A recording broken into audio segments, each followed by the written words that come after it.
Liam Vance held two things worth keeping: a 7-year-old daughter who still believed in winter miracles, and a modular chassis design that had taken 3 years to build from nothing.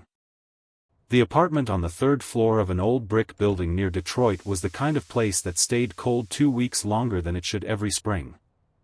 Most nights, after his daughter Chloe was asleep, Liam would sit in front of his design software with a cup of coffee that was warm for 20 minutes. The core file on his computer was named Project Ember Arc, a structural concept born not from dramatic ambition, but from the quiet redirection of long-held grief.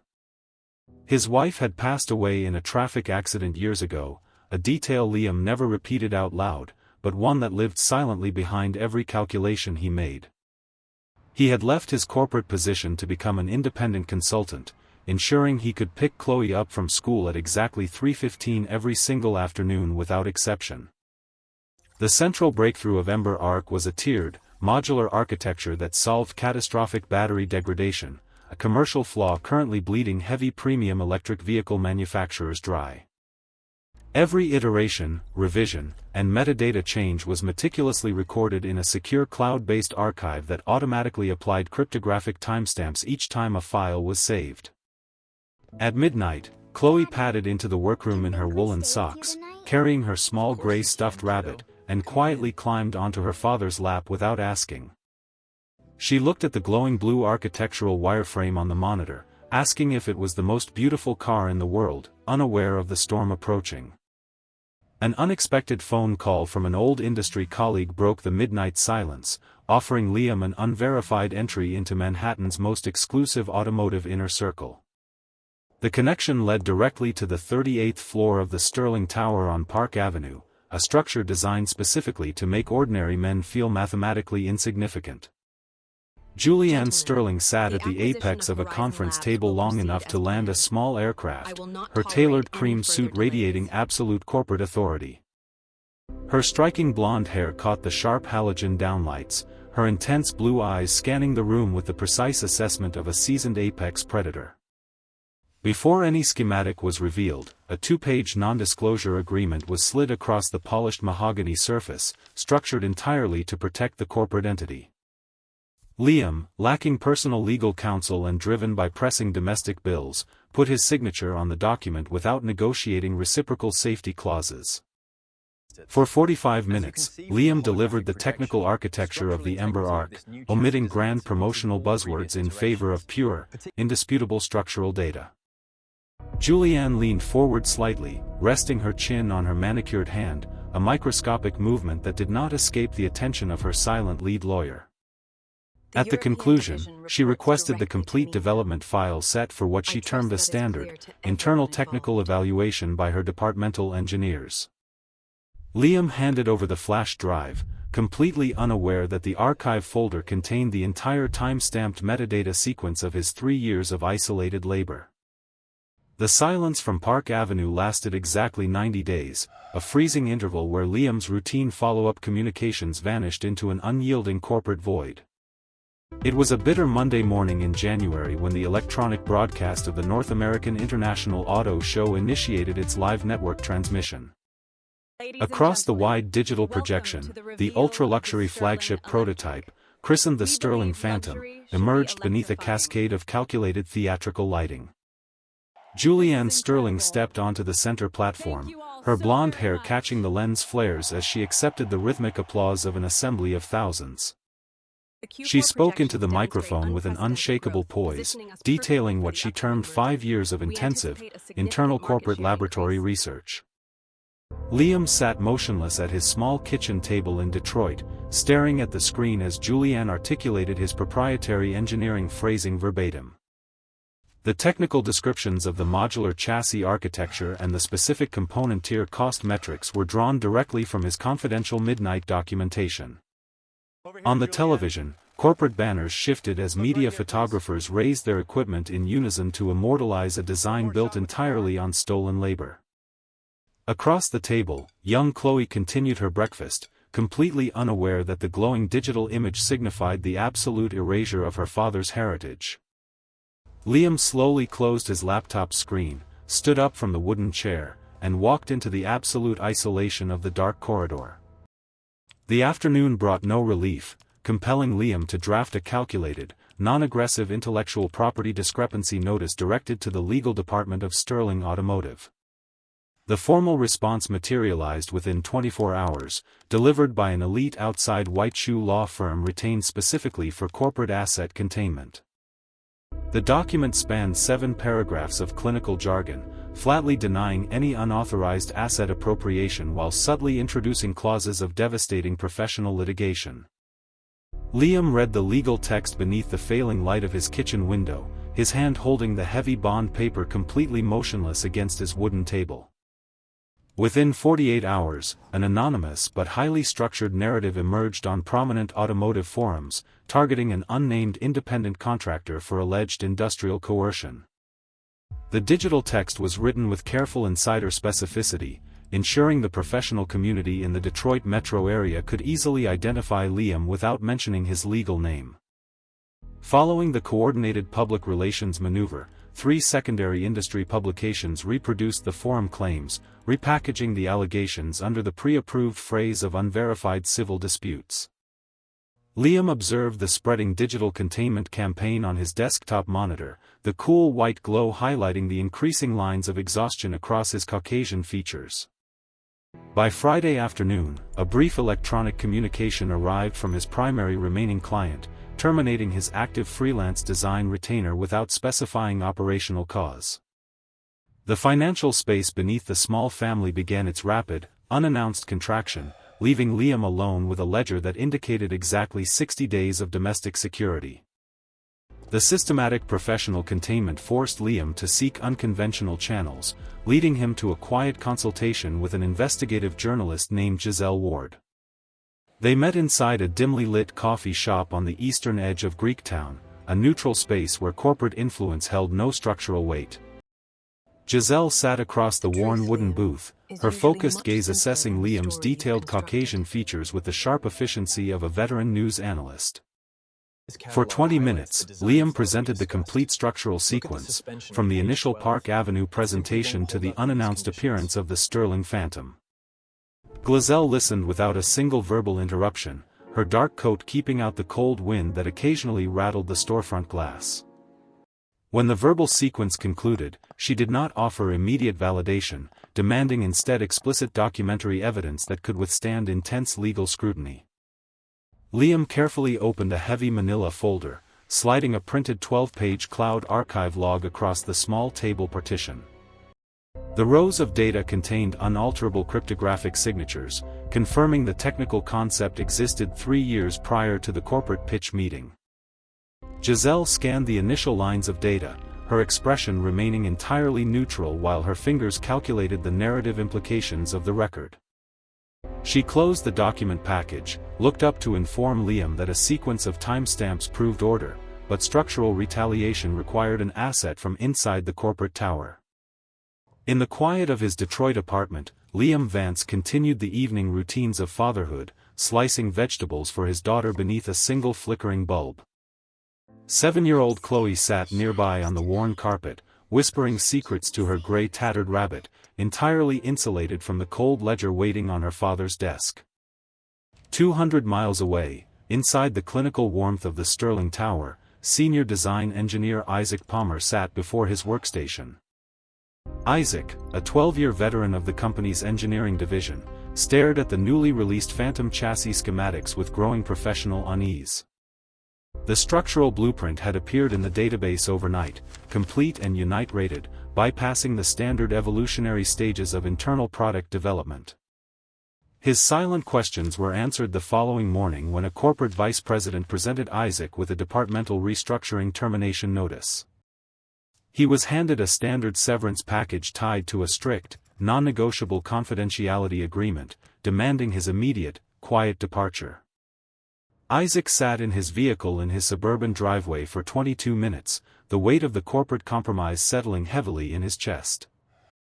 In her Detroit newsroom, Giselle Ward mapped the Sterling project timeline, identifying the exact 11-day gap between Liam's pitch and the corporate design directive.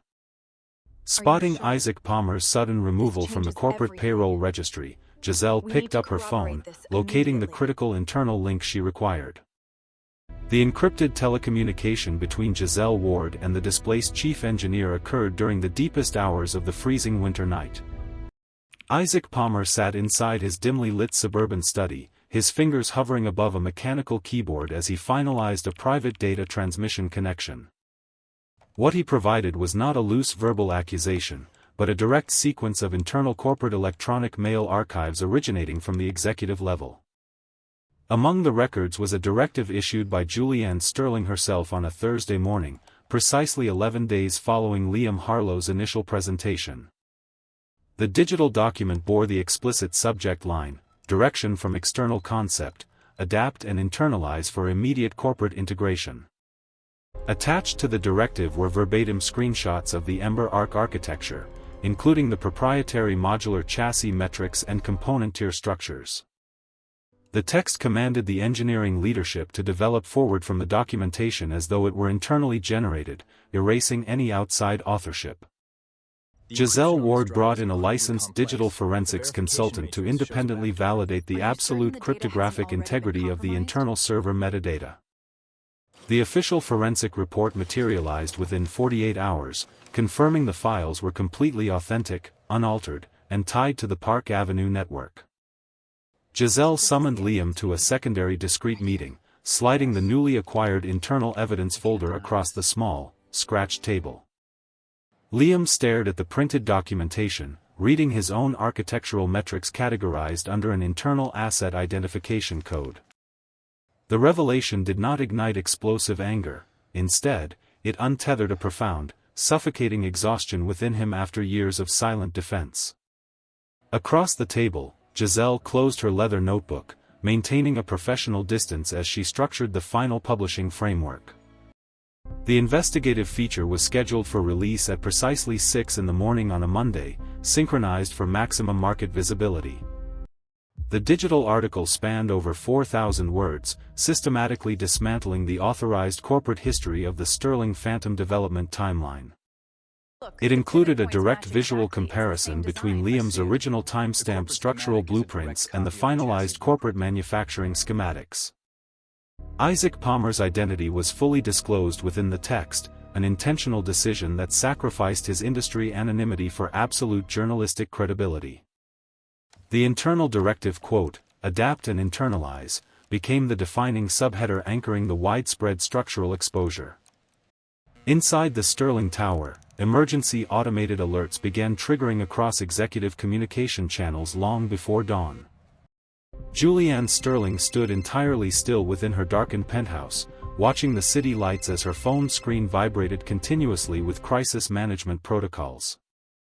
3 major financial publications elevated the story to their primary front-page coverage, highlighting the cryptographic metadata that anchored the structural narrative. Financial analysts appearing on midday broadcasts began deconstructing the potential market implications of the exposed internal directive on Sterling Automotive's corporate value. A specific focus was placed on the forthcoming European licensing negotiations, a crucial revenue stream now fundamentally jeopardized by the attribution crisis. The phrase, "adapt and internalize," transitioned from an isolated internal email subject line into a defining industry shorthand for corporate overreach. At 4:15 in the afternoon, the Corporate Communications Division of Sterling Automotive released their first authorized public statement. The statement consisted of a single, highly measured paragraph confirming an internal review protocol without admitting any structural wrongdoing or operational failure. Major market commentators uniformly categorized the brief corporate response as profoundly inadequate given the extensive digital forensic evidence presented. As the market trading window closed, Sterling Automotive's stock valuation recorded a significant downward adjustment against an otherwise stable sector performance. The corporate lights remained illuminated across the top 12 floors of the Park Avenue Tower, signaling an executive infrastructure attempting to manage an unmanageable exposure. The escalating market pressure forced an unannounced administrative intervention, resulting in a direct corporate communication dispatched to Liam's legal representative. The designated meeting took place inside an isolated conference room on a secondary floor, stripped entirely of public corporate branding. Julianne Sterling sat alone at the centered partition, her impeccably tailored dark wool coat contrasting with the sterile lighting of the environment. Her blonde hair remained perfectly styled, but her icy blue eyes shifted with a severe, calculating focus as Liam entered the threshold. Without introductory corporate formalities, the lead outside attorney pushed a singular, heavy document layout across the smooth gray surface. The prominent numeric framework indicated a financial allocation capable of securing Liam's professional and domestic operations for multiple decades. The strict compensatory structure required a complete operational transfer of the Ember Arc assets alongside an absolute, permanent confidentiality mandate. Liam observed the financial document with a detached, methodical stillness, his hand resting motionlessly against the edge of his chair. Julianne leaned slightly forward, her low, unyielding voice delivering a precise verbal outline of the severe professional isolation that would follow a refusal. Liam stood up from the presentation space without executing a signature, leaving the multi-million-dollar settlement document untouched beneath the halogen downlights. Exiting the secondary corporate floor, Liam stepped outside into the abrasive winter air of the city plaza, completely untethered from the financial settlement. Chloe was waiting on an isolated concrete bench across the avenue, her small boots swinging slightly above the gray pavement stones. She was carefully observing a city pigeon navigate a discarded pretzel, her gray stuffed rabbit tucked securely under her small wool-coated arm. Upon seeing her father approach from the glass building entrance, she immediately jumped down, traversing the cold concrete surface with rapid enthusiasm. Liam crouched to her physical level, his dark wool coat brushing against the freezing ground, his facial tension softening entirely in her presence. She looked into his eyes with a profound, serious analytical quality, asking a direct sequence of questions regarding the nature of the corporate transaction. When Liam confirmed he had refused the compensatory financial package, Chloe nodded slowly, confirming an internal architectural logic she already understood. She stated flatly that the design belonged entirely to him, gripping his large hand firmly as they turned away from the towering corporate structure. They proceeded toward the underground transit station, their solitary figures moving against the heavy flow of late-afternoon urban commuter traffic. The legal infrastructure of the formal intellectual property dispute now lay completely bare before them, requiring an entirely new tier of aggressive defensive strategy. The intellectual property dispute demanded representation capable of engaging a corporate legal monolith without succumbing to financial intimidation. David Oae, a 41-year-old litigation attorney, operated out of an unmarked concrete building located in the industrial sector of downtown Detroit. He possessed a recorded history of securing landmark design attribution rulings against established consumer technology conglomerates over the past decade. When Liam entered the unadorned workspace, he found David analyzing the published forensics report surrounded by towers of historical case files. David did not project the polished aesthetic of Park Avenue Council, his focus remained entirely centered on the structural integrity of the cryptographic evidence. He stated directly that the documented metadata authenticated Liam's authorship, elevating the situation from an unverified grievance to an actionable civil violation. The legal strategy would bypass aggressive public posturing, focusing instead on establishing an undeniable chronology that corporate defense counsel could not dismantle. David required Liam to recount the exact sequence of the Park Avenue pitch meeting, mapping the physical presence of every executive in the room. The interrogation was clinical and exhaustive, designed to eliminate any narrative vulnerability that Sterling's attorneys could potentially exploit. By midnight, the foundation of the formal legal complaint was established, transforming an isolated grievance into a structural threat against the corporate empire. At precisely 8 o'clock on Tuesday morning, a specialized legal courier entered the monumental glass atrium of the Sterling Tower on Park Avenue. He bypassed the primary security checkpoints, carrying a sealed envelope containing the formal civil litigation complaint drafted by David Oae. The heavy document was deposited onto the polished marble surface of the executive reception desk on the 38th floor. The physical arrival of the summons triggered an immediate chain reaction through the highly calibrated corporate communication channels. Julianne Sterling stood within her private executive office, observing the Manhattan morning traffic while holding a pristine porcelain coffee cup. A senior administrative assistant breached the quiet sanctuary of the office, extending the sealed legal notification with visible hesitation. Julianne extracted the heavy bond paper, her icy blue eyes scanning the bold typographic header detailing the severe attribution grievance. For a fraction of a second, the immaculate corporate composure fractured as she placed her porcelain cup onto the glass desk with uncharacteristic force. Emergency defensive protocols were instantly activated, summoning the elite internal legal division to an unscheduled strategic containment briefing.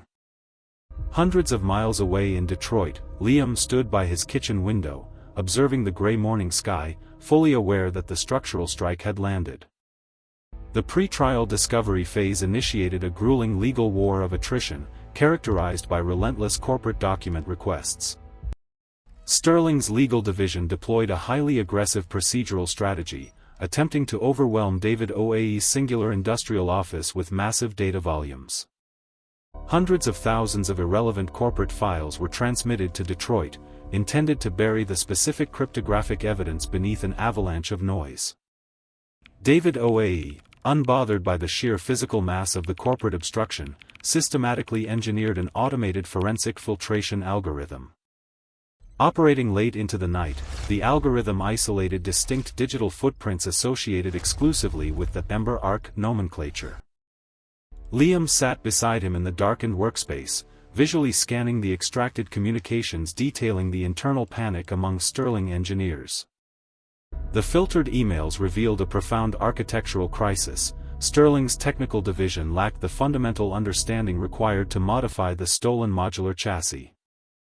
Julianne Sterling had mandated an impossible production schedule, forcing her engineers to blindly integrate Liam's calculations without testing the catastrophic degradation limits. This documented technical incompetence transformed the civil attribution dispute into a severe question of active consumer safety and liability. David printed the most damning operational failure admission, noting coldly that the corporate giant was structurally hollow beneath its polished exterior. The deposition hearing was convened in a high-security chamber, designed to restrict the movement of sensitive technical documentation. Isaac Palmer, the former lead design engineer, took the witness stand, his posture reflecting the immense weight of the corporate breach. David Oae initiated the interrogation by presenting the internal, adapt and internalize email chain, demanding a public technical justification for the production timeline. Isaac testified clearly that the modular chassis architecture possessed no developmental history within Sterling's primary engineering archives prior to the pitch. He confirmed under oath that Julianne Sterling had explicitly overruled safety testing protocols to accelerate the prototype's market entry. The Corporate Defense Counsel attempted to challenge Isaac's credibility by citing the confidentiality agreement he had signed upon his departure. David Oae countered the maneuver by introducing the verified forensic metadata, exposing the directive's origin as a direct theft from Liam's cloud archive. Witnessing the structural collapse of their own defense, the lead Sterling attorney requested an immediate, brief recess for private internal consultation. Julianne Sterling, seated in the gallery, maintained a cold, motionless facade while her internal defense team visibly panicked in the corridor. Isaac concluded his testimony by stating that the Phantom, as currently manufactured, possessed a critical structural vulnerability that Sterling willfully suppressed. Following the catastrophic deposition testimony, Sterling Automotive issued a global notification initiating a mandatory safety recall for all units of the Phantom luxury sedan. The official recall justification cited potential chassis structural instability under specific high-load conditions, a direct echo of the warning Liam had previously documented. Images of high-end luxury vehicles being loaded onto flatbed transport trucks circulated through every major automotive news outlet, signaling total brand reputational collapse. Julianne Sterling held an urgent closed-door emergency session with the primary European licensing partners who were now demanding a complete contract dissolution. The European delegation, prioritized by stringent consumer protection laws, displayed no interest in corporate PR statements, focusing solely on the verified engineering liabilities. Inside her private office, Julianne stood near the window, watching the city below as the board of directors initiated a formal executive performance audit. The board's resolution was clear: the immediate decoupling of Julianne Sterling from all executive leadership roles to prevent a total corporate bankruptcy. A somber atmosphere permeated the Sterling Tower floors as security personnel began the quiet, systematic removal of executive personal assets. Across the city, David OAE finalized the secondary filing for punitive damages, marking the closure of the industrial theft aspect of the litigation. As evening descended upon Manhattan, the lights on the top executive floors of the Sterling Tower were finally extinguished, marking the end of a singular era. The sudden departure from her executive suite left Julianne in a state of profound, forced transition, relocating to a secluded penthouse far from the city center. Within these private walls, the external noise of the corporate collapse was replaced by an oppressive, suffocating silence that amplified her internal psychological erosion. She spent her hours observing the skyline, the same cityscape she once commanded now appearing as an impenetrable, indifferent exterior landscape. Nighttime became a period of unrelenting cognitive feedback, where the memory of the internal directive adapt and internalize replayed in obsessive, circular loops. The physical absence of corporate authority triggered a radical shift in her daily existence, forcing an unfamiliar reliance on solitary self-maintenance routines. She began to discard artifacts of her former executive identity, methodically removing personal belongings from the sterile, high-end living space. Her reflection in the darkened glass windows became a stranger, lacking the calculated armor of the corporate suit and the power of the boardroom presence. The psychological friction of this displacement manifested in a complete withdrawal from professional networks, isolating her from the industry that once revolved around her name. Days bled into nights without the structural rhythm of the corporate calendar, leaving her trapped in a vacuum of her own making. She eventually retreated to the quietest room of the penthouse, finally accepting the absolute weight of the singular era that had irrevocably concluded. Following the legal resolution, Liam transitioned into a period of professional reconstruction, establishing an independent design consultancy rooted in transparency. His new workshop was located in a renovated Detroit loft, filled with the organic scent of cedar and the rhythmic sound of honest technical drafting. Chloe, now older, frequently accompanied him, occupying a corner of the drafting table with her own ambitious sketches and childhood engineering models. Liam implemented a collaborative model, ensuring every contributing engineer received explicit attribution and shared equity in the project developments. The firm quickly developed a reputation for ethical precision, attracting clients who prioritized long-term structural viability over short-term corporate shortcuts. One afternoon, Liam stood before a university engineering class, explaining the fundamental necessity of authorship integrity in modern design.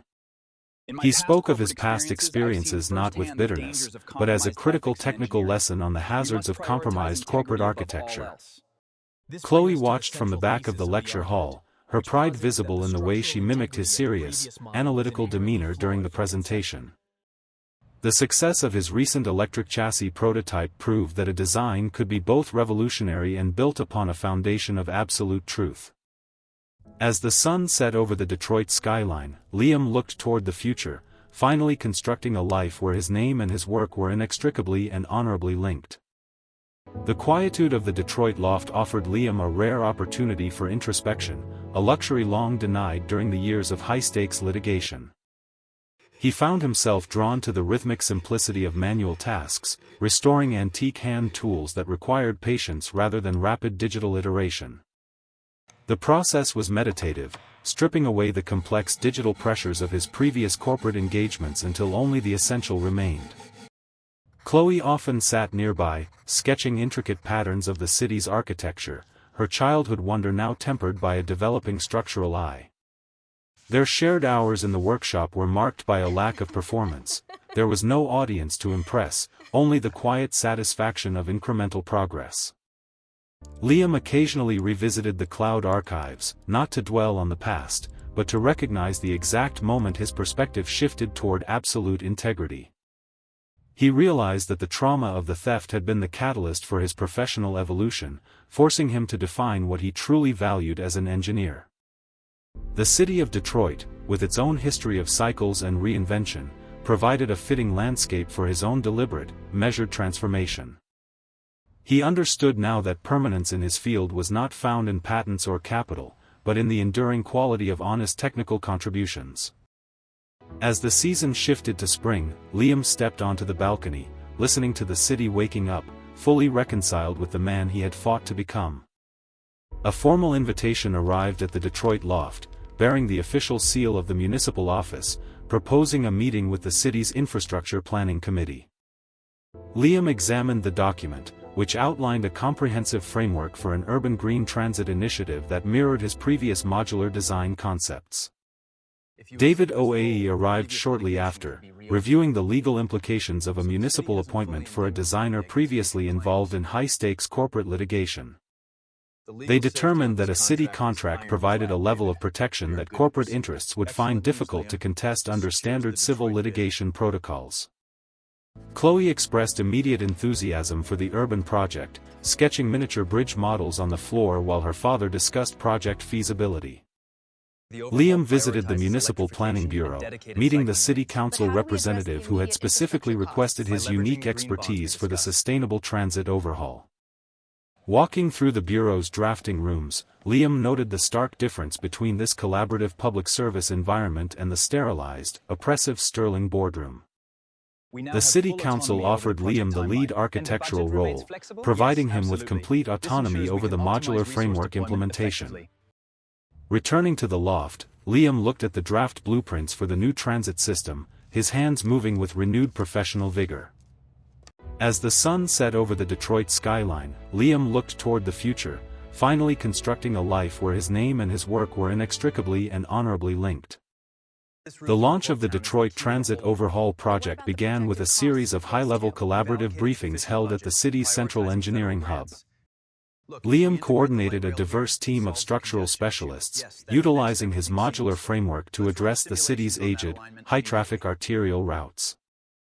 During a site visit to the primary transit corridor, Chloe accompanied her father, observing the industrial scale of the impending structural transformation. An unforeseen structural challenge emerged regarding the subsurface soil density along the proposed main elevated rail line.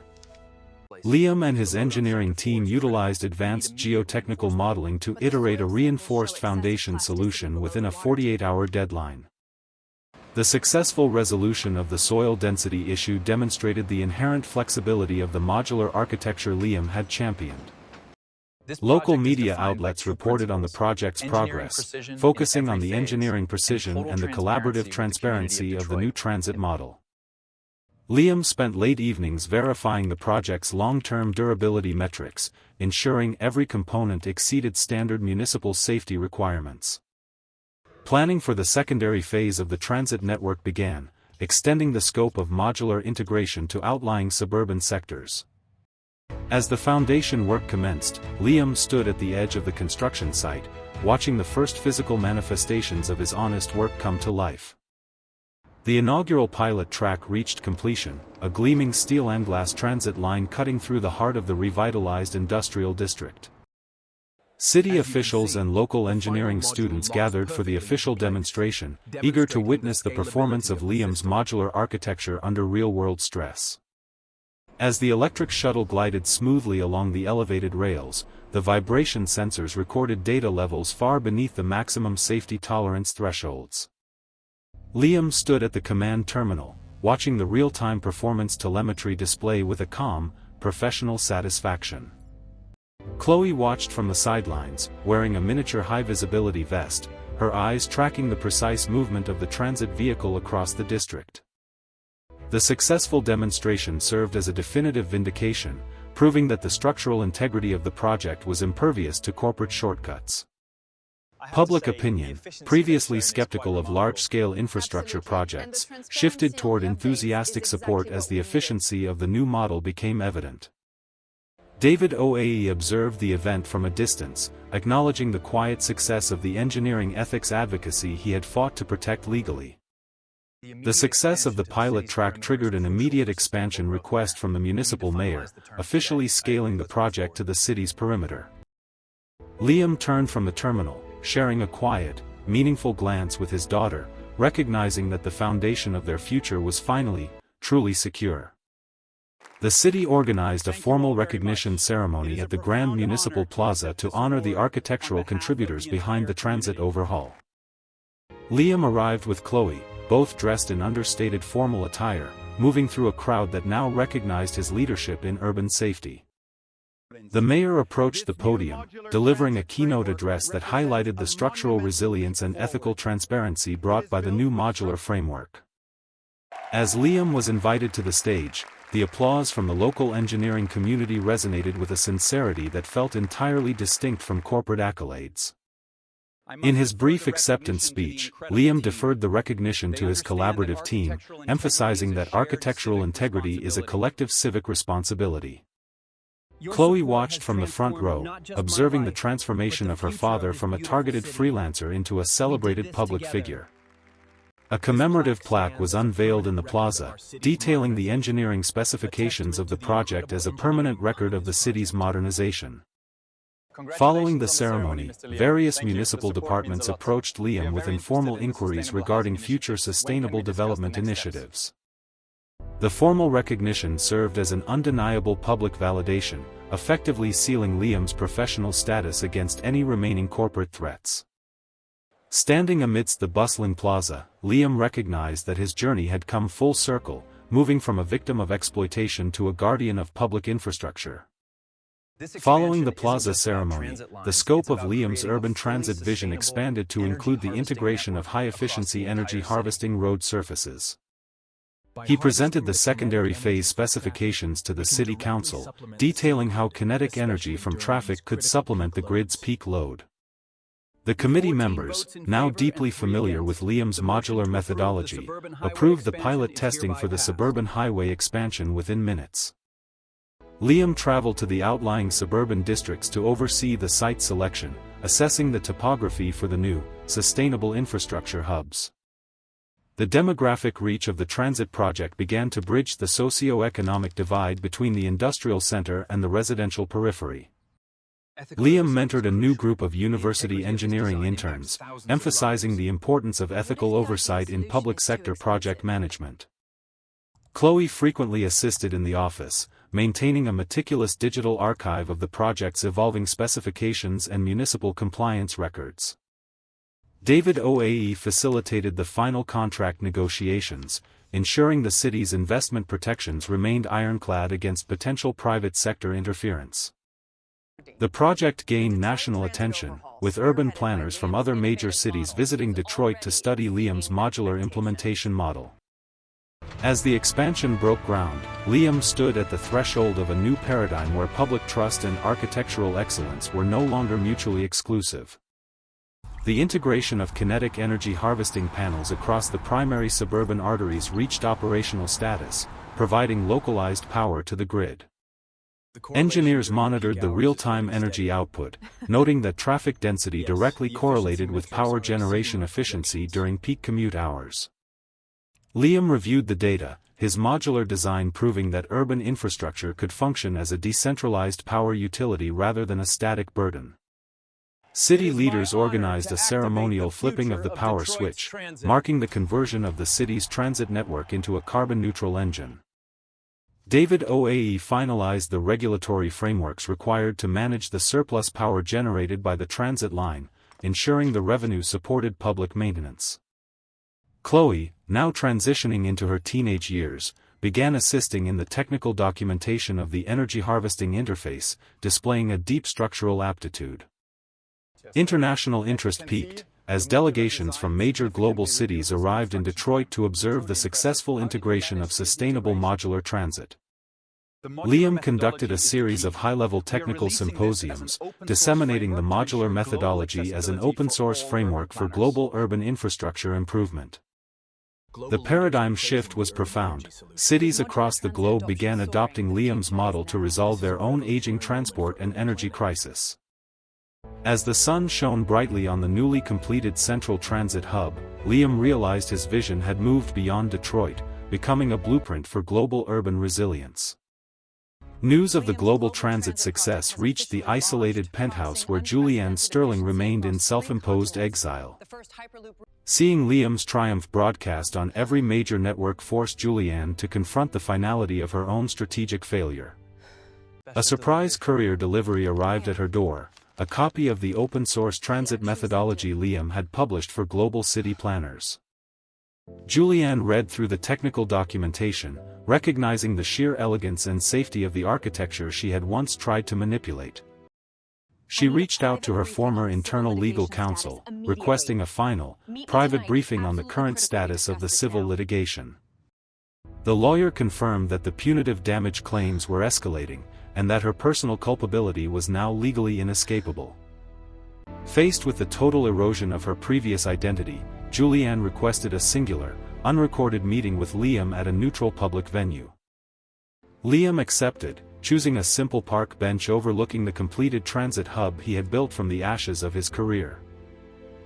The meeting between the former executive and the architect was defined by the silence of two drastically different moral conclusions. No apologies were offered, yet Julianne understood in that singular moment that the empire she built was never a match for the truth Liam had constructed. Following the final confrontation, Liam directed his full attention toward the national expansion of the Green Infrastructure Initiative.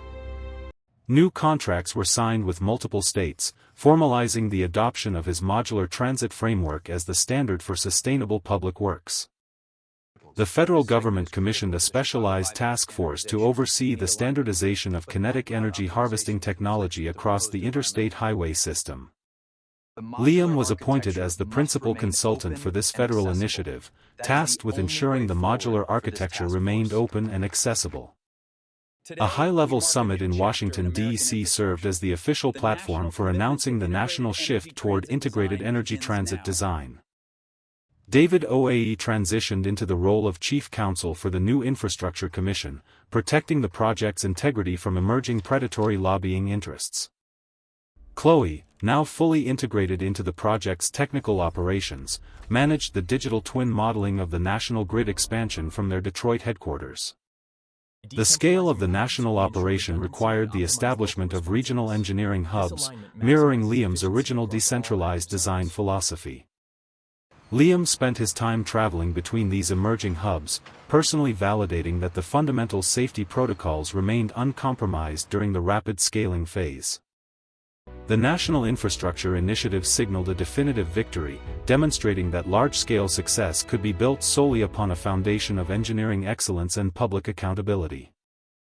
Years later, the modular transit network stood as a permanent, functional monument to Liam Vance's dedication to public architectural integrity. The grid expansion reached total national connectivity, effectively reducing transit-related carbon emissions by 40% across the United States. Architectural universities globally began dedicating entire semesters to the study of the Vance framework, citing it as the pinnacle of sustainable public design.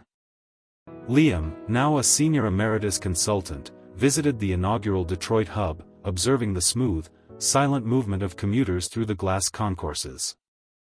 His legacy was not measured in corporate wealth, but in the millions of citizens who utilized his infrastructure safely every single day. Chloe, following in her father's path, led the next generation of modular engineers, pushing the boundaries of autonomous transit integration. The city of Detroit hosted a commemorative gala, honoring the individuals whose relentless pursuit of truth reshaped modern urban existence. David Oae, having retired from his legal practice, remained a steadfast advisor to the Infrastructure Trust, ensuring perpetual regulatory independence. Liam spent quiet afternoons in his garden, watching the city bloom with renewed vitality, finally at peace with the arduous road he had traversed.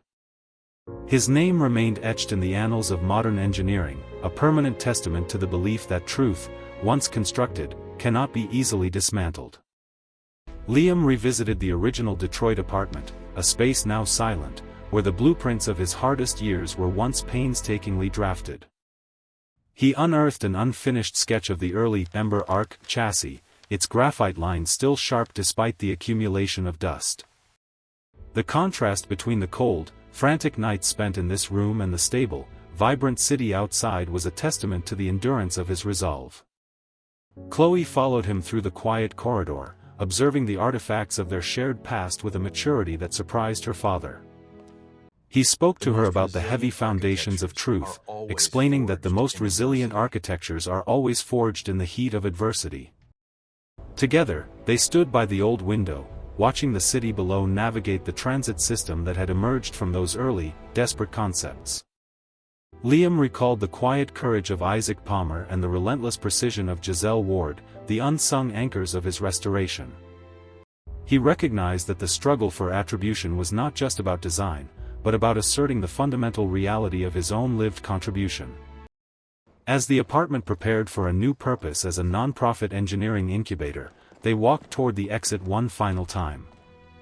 The cycle of resilience was complete. The scars of the corporate conflict had hardened into the bedrock of his lasting contribution to the city.